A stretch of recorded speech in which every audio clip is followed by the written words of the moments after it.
Welcome to my YouTube channel Ramesh online. AP ఉద్యోగులు మరియు పెన్షన్ల జూలై నెల జీతాలు మరియు పెన్షన్ల తాజా సమాచారం ఆగస్టు 3 మధ్యాహ్న సమయానికైతే చూస్తున్నాం. ఈ బిల్లులన్నీ క్యాన్సిల్, మరలా రీసబ్మిషన్ చేస్తారు. ఆ వివరాలు ఏంటో ఒకసారి ఈ వీడియోలో చూసేద్దాం. చూసే ముందుగా ఫ్రెండ్స్ ఎవరైనా ఇంకా మన ఛానల్ని సబ్స్క్రైబ్ చేసుకోకపోతే వెంటనే సబ్స్క్రైబ్ చేసుకోండి. అదేవిధంగా వీడియో మీకు నచ్చినట్లయితే ఒక లైక్ చేయండి. ఇక విషయానికి వచ్చినట్లయితే ముందుగా మన మిత్రులు కామెంట్ సెక్షన్ ద్వారా ఒక కామెంట్ తెలియజేసి ఉన్నారు. సార్, దయచేసి సర్వర్ల సమస్య అని చెప్పకండి. ఫండ్స్ ఉండి జమ జరగకపోతేనే అది సర్వర్ల సమస్య అవుతుంది. ఇది ఫండింగ్ కొరత లేక సర్వర్ల సమస్య, క్లీన్గా చెప్పండి సార్. మేము అత్యంత నమ్మకం ఉంచిన ఛానల్ మీద అని తెలియజేశారు. ముందుగా మీకు ధన్యవాదాలు సార్, మన ఛానల్ మీద నమ్మకం ఉంచినందుకు.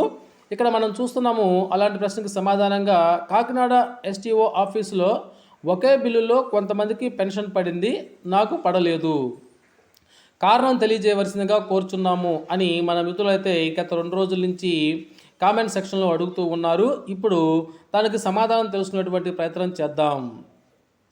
ఇక్కడ మనకు చూసినట్లయితే ఈ యొక్క బిల్లులు పడినటువంటి కాకినాడ సబ్ ట్రెజరీ పరిధిలో బిల్లులను టెక్నికల్ రీజన్ వలన క్లోజ్ చేయడం జరిగింది. అలాగే పెన్షన్ యొక్క స్టేటస్లో బిల్లు క్యాన్సిల్ అని పేర్కొంటున్నారు. కాకినాడ ఏటీఓ గారిని అడగ్గా మరి 4 రోజుల సమయం పడుతుందని, మరలా వాటిని బిల్లుల్ని రీసబ్మిషన్ చేస్తామని వారైతే తెలిపారు. ఈ బిల్లులో మొత్తము 496 మంది పెన్షన్లు ఉన్నారు. వీరికి పెన్షన్ జమ కాలేదు. ఈ బిల్లులో ఉన్న పెన్షనర్లు ఈ విషయాన్ని గమనించగలరు. బిల్లు రిజెక్ట్ చేయటం వలన పెన్షన్లు నిలుపుదల అయినవి. వీటిని మళ్ళా రీసబ్మిషన్ చేస్తారు. ఆందోళన చెందాల్సినటువంటి అవసరం లేదని వారైతే ఈ సందర్భంగా తెలియజేయడం జరిగింది. ఓకే ఫ్రెండ్స్, ఇది సమాచారం. మీకు నచ్చినట్లయితే ఒక లైక్ చేయండి. Thank you.